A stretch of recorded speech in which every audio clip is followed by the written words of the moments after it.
Very good morning with this beautiful sun. এখন আমরা আছি বুড়া মধমেশ্বরে, যেখানে সানরাইজ দেখার জন্য আজকে উঠেছিলাম 3টের সময়, কিন্তু এত অন্ধকার যে একা বেরোনো যাচ্ছিল না, কারণ কেউ ছিল না তখন। তারপরে যখন মোটামুটি একটু সবাই 4:30টার দিকে, তখনও অন্ধকার ছিল, তখন আমরা ওঠা স্টার্ট করি। মোটামুটি সানরাইজ হওয়ার আগেই 4:30 স্টার্ট করে 5:30টায় কোনো রকমে এখানে এসে পৌঁছেছি। লাইটও ছিল না, তাই ভিডিও রেকর্ড করার কোনো স্কোপই ছিল না। আর পুরো খাড়া রাস্তা, কোনো রকম হনুমানের মতো 4 পায়ে উঠেছি, সুতরাং ভিডিও করার তখন কোনো স্কোপই ছিল না। আচ্ছা, এখন এত সুন্দর সানরাইজ, আমি আমার লাইফের বেস্ট সানরাইজ দেখলাম এখান থেকে। এখনও অবধি যত ঘুরেছি, যত সানরাইজ দেখেছি, দিস ইজ দ্য বেস্ট। আর বুড়া মধমেশ্বর মন্দিরে আমরা প্রণাম করে নিলাম। আর এখানে পুরো চৌখাম্বার পুরো ছবিটা পড়ছে। এগুলো আমি ইউটিউবে দেখেছিলাম, আজ আমি নিজের চোখে নিজে দেখে আমার মনে হচ্ছে আমি স্বপ্ন দেখছি। আর ঠান্ডা তো প্রচুর, কিন্তু কিছু মনে হচ্ছে না, হাত পায়ে সার নেই, কিন্তু এখানে পৌঁছে মনে হচ্ছে আমার ট্রেকটা সফল। এখন মনে হচ্ছে আমার আর কিছু কোনো আক্ষেপ নেই, সব ঠিক আছে। কালকে আমি অর্ধেকটা উঠেছিলাম, কিন্তু তারপরে যখন মেঘ হয়ে গেল, চারপাশ ঢেকে গেল, মনটা খারাপ হয়ে গেছিল। তারপর ঠিক আছে, যা পেয়েছি সেটাই অনেক। কিন্তু আজ এসে আশা করিনি এত ভালো, এত সুন্দর ভিউ দেখতে পাবো। চারপাশে পাহাড় আর পাহাড়, আর মাঝখানে আমি দাঁড়িয়ে ব্লগিং করছি।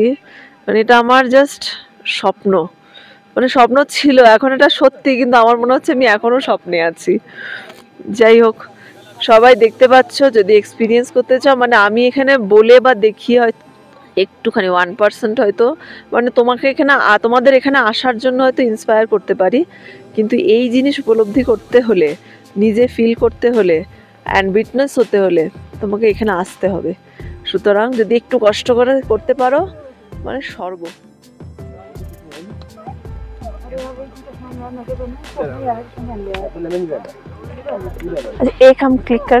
আর এখানে দেখো এত ভিড়, ছবি তোলার জন্য পাচ্ছি না। লাস্টে একজনকে রিকোয়েস্ট করে একটা ছবি তুলে চটপট আমরা রওনা দিতে স্টার্ট করলাম নিচের দিকে। এবার আমাদের নামতে হবে, কিন্তু নামার রাস্তাটাও প্রচন্ড খাড়া। সূর্য বাবাজি উঠে গেছেন, এবারে নামার রাস্তাটা যতটা পারি আমি দেখাচ্ছি। কিন্তু যেরকম রাস্তায় উঠলাম, পুরো একেবারে হনুমানের মতো উঠতে হলো। 4 পায়ে নামতে গেলেও সেই সাবধানে নামতে হবে। এসব ক্যামেরা ভিডিও করতে করতে নামলে হবে না।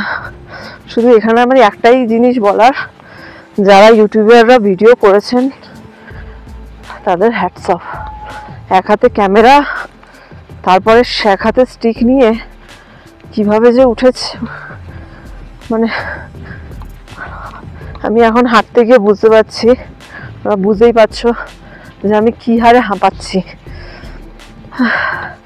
মনে হচ্ছে বয়স হয়ে গেছে।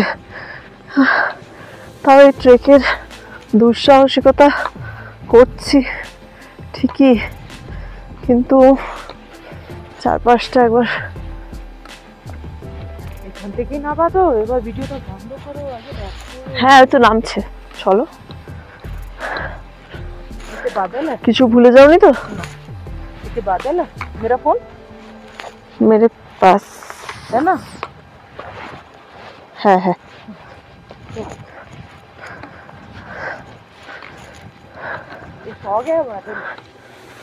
বাদল, ওই তো সবাই উঠছে নামছে। ঠিক নেমে যাবো, চলো না। আসলে আমরা যাদের সাথে এসেছিলাম, একটা গাইড ছিল, উনি খুব ভালো করে রাস্তা দেখিয়ে নিয়ে এসছেন। কিন্তু সানরাইজ হওয়ার আগেই ওই আঙ্কেল, ওনার গাইড ছিল যেহেতু, নেমে গেলেন। তো সেই জন্য এখন আমাদের রাস্তা দেখে নিজেদেরই নামতে হবে। ট্রেকিংয়ে অ্যাকচুয়ালি কারোর ভরসা এলে তো আর হয় না, নিজেকেই খুব নিজের উপর ভরসা রেখে আসতে হবে, সব থেকে বড় কথা। রাস্তায় যদি কারোর সাহায্য পেয়ে যাই বিশাল ব্যাপার, কিন্তু এটা ভাবলে চলবে না যে কেউ নেই, আমি এখন কি করব। হ্যাঁ ঠিক আছে, এইদিকে রাস্তা আছে, এদিকে এসো। ওদিক থেকে আসবো, ঠিক আছে।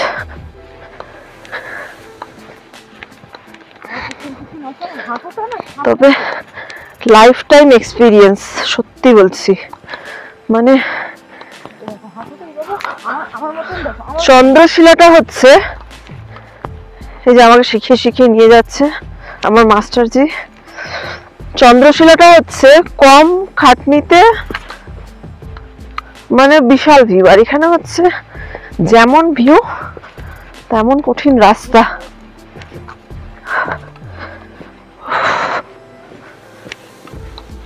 তো রাস্তা আছে গো, চলো আস্তে আস্তে টুকটুক করে নেমে যাব। এই উপরে কিছু ভুলোনি তো? আমাদের দুজনেরই একটা কমন স্বভাব, আমি কিছু ভুলে যাই আর জয়াও কিছু ভুলে যায়, ব্যাস।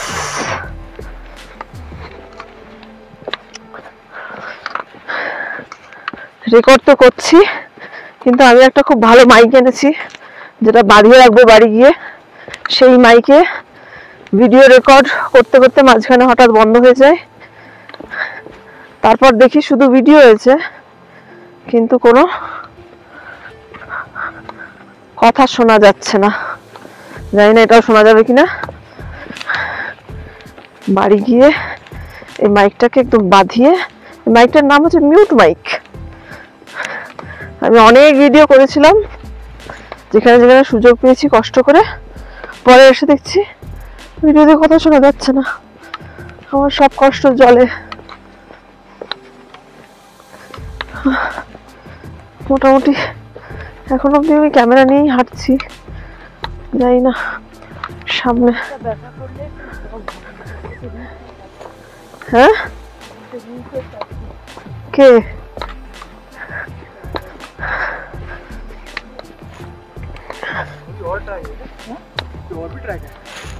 थोड़ा सा है।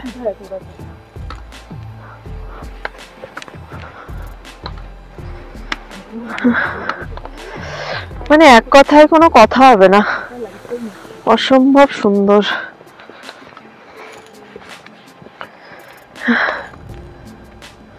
চলো। আচ্ছা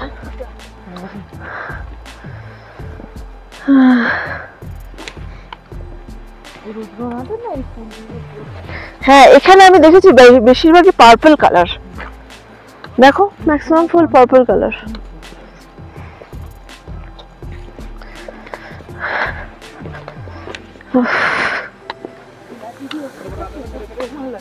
হ্যাঁ ঠিক আছে, তাই জন্য বুঝতে পারছি না, হাইটটা একটু কম কম লাগছে এটার।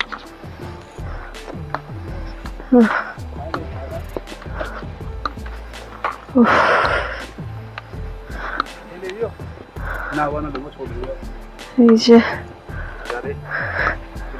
খাড়াই রাস্তা, কিন্তু মানুষজন হেঁটে হেঁটে পায়ে ছাপ হয়ে গেছে, যার জন্য সেই গর্তগুলোতে পা দিয়ে দিয়ে অসুবিধা হচ্ছে না, হাঁটছি। এখন তো অনেক লোকজন যাচ্ছে, তাই বুঝতে পারছি রাস্তাটা কোনখান দিয়ে যাচ্ছে। কালকে তো বুঝতেই পারছিলাম না, দুবার তো রাস্তা ভুলে গিয়ে অন্যদিকে উঠে গেছিলাম, তারপর বুঝলাম আচ্ছা এইভাবে যেতে হবে।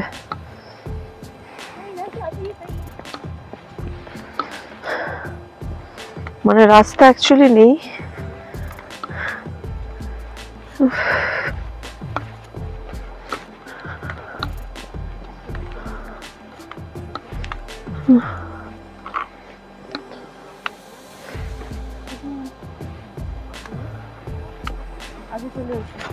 হ্যাঁ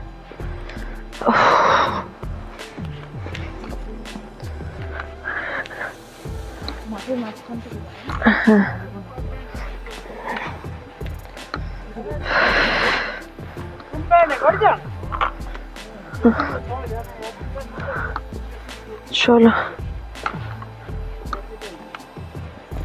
उनका पहला सीधा उतरना है ना, वहाँ से सीधा उतरना है ना।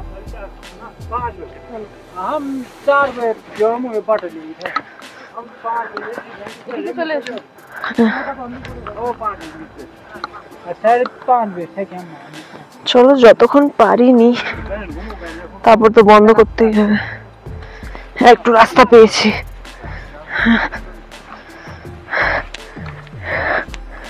ক্যামেরা ধরাটা কতটা টাফ সেটা একটু ফিল করছি এখন।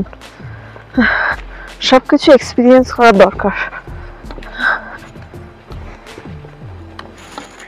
এই এখানে একটু প্লেন রাস্তা আছে।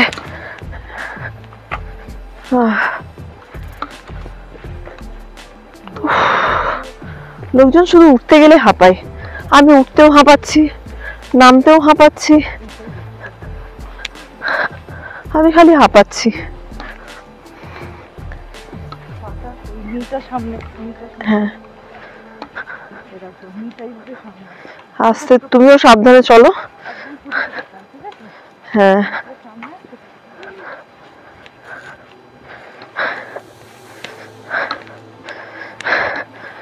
জয়ের বয়স কম হতে পারে কিন্তু বেশ টুকটুক করে নেমে যায়। ও বোধহয় আগের জন্মে পাহাড়ি টাহাড়ি ছিল।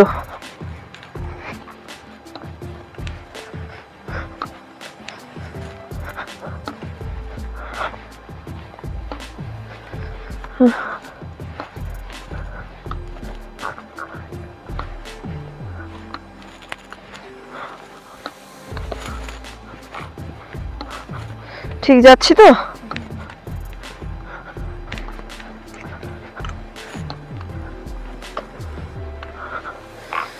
রাস্তা কিছু নেই, শুধুমাত্র ধাপ দেখে দেখে নামতে হবে, কোনো রাস্তা নেই।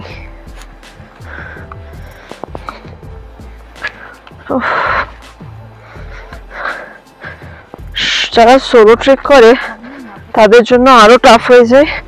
আমি আগে একা আসতাম, মানে যে কোনো জিনিসে অতটা সাহস পেতাম না যে এগিয়ে যাওয়ার। এখন জয়া আমার সাথে থাকে বলে মোটামুটি একটা সাহস পেয়েছে। এই পাশটা দিয়ে এসো, এই পাশটা দিয়ে একটু ফাঁজ বেশি আছে, এদিক দিয়ে এসো। হ্যাঁ পায়ের দাগ দেখতে পাচ্ছ তো? দুজনে মিলে ঠিক আইডিয়া লাগিয়ে এগিয়ে যাই। এই যে পুরো এরকম খাড়া, আমি জানি না ক্যামেরাতে কতটা বোঝা যাচ্ছে, আমি তো নিচের দিকে তাকাচ্ছি না, নিচের দিকে তাকালেই মাথা ঘুরছে। বলো, তোমার তো হাইটে ভয় লাগতো, এখন ভয় লাগছে না? সাবাস, এই না হলে জয়রাম। ব্যাস दोनों गिर गए। गिरे, फेस दिखा, फेस दिखा। ये गिरो मत इधर, मैं पकड़ भी नहीं पाऊंगी। কোথায় ধরে ফেলবে? আমি পড়লে তোমাকে নিয়েই পড়বো।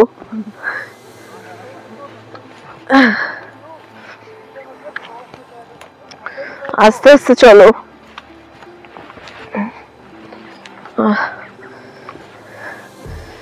এই জায়গাটা খুব খাড়াই, আমি একটু এটা ক্রস করে নি। মেরা স্টিক, ভিডিওটা বন্ধ করো, হয়ে গেছে। আমি পড়ে গিয়ে পুরো ডিক্যাথলনের লাঠিটার উপরে পড়েছিলাম আমি, আর লাঠি পুরো বেঁকে গেছে 45 ডিগ্রি অ্যাঙ্গেলে, সেই লাঠি আর ফোল্ড হচ্ছে না। আর এদিকে জয়া নিজেও পড়ে গেছে, কিন্তু আমার পড়ে যাওয়ার উপরে বেশি হাসছে, মানে তখন থেকে হেসেই চলেছে, ওর হাসি আর থামছে না। নিচের দিকে আমরা যাওয়া স্টার্ট করে দিয়েছি, আর বেশি দেরি না করে নিচে আজকে পৌঁছাতে হবে। আমাদের আজকে প্ল্যান আছে রিভার সাইড বানতলিতে একটা দিন ওখানে স্টে করার, কিন্তু দেখা যাক কতক্ষণে পৌঁছাই তার উপরে ডিপেন্ড করছে, মানে সব কিছুই প্ল্যান করে তো আর হচ্ছে না, তাই এখানে এবার সিচুয়েশান যেরকম মানে হবে সেই হিসেব মতো আমরা ডিসিশন নেব। আপাতত বানতলিতে রিভার সাইড অবধি যাই, পৌঁছাই, কতক্ষণে যাচ্ছি সেটা দেখা যাক। রাস্তার ভিউ দারুণ। আবার হাসছে, মানে কোনো কথা নেই, রাস্তায় হাঁটতে হাঁটতে হাসছে। আর আমার মাইকটা এবারে আমাকে এত জ্বালিয়েছে, এই যে দেখো কথা বলতে বলতে এখানে দেখো আর কিছু শোনা যাচ্ছে না, মাইক আপনি স্টপ হয়ে গেছে। চার্জ ছিল তাও এরকম অবস্থা, মানে কি যে মাইকে আমার মাথার যন্ত্রণা হয়ে গেছে মাইকটা নিয়ে। এরকম প্রচুর ভিডিও আছে যেখানে ভিডিও রেকর্ড হয়েছে কিন্তু কথা শোনা যাচ্ছে না। তাই এই ভিডিওতে হয়তো আমি একটু মিউজিক অ্যাড করতে পারি, কিন্তু সেটাও কপিরাইট প্রবলেম না হলে।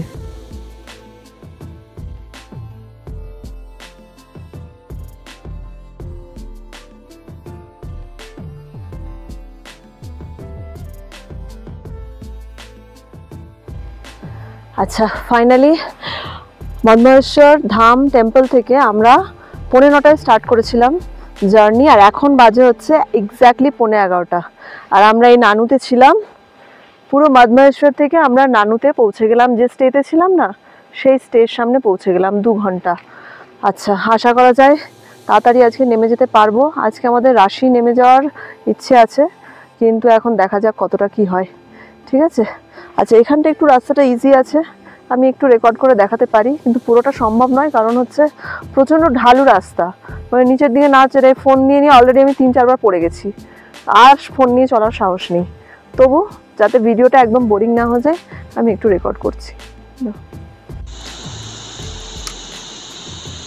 দেখাই যাচ্ছে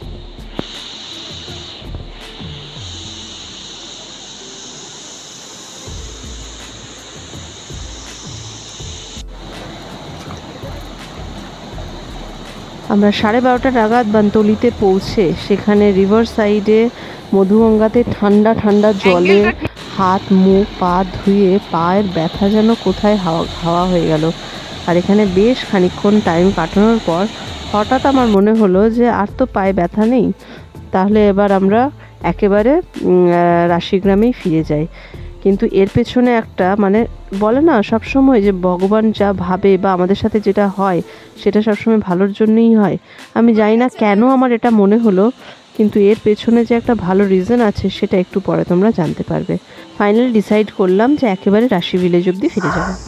ঘড়ির কাঁটা এখন 4:25।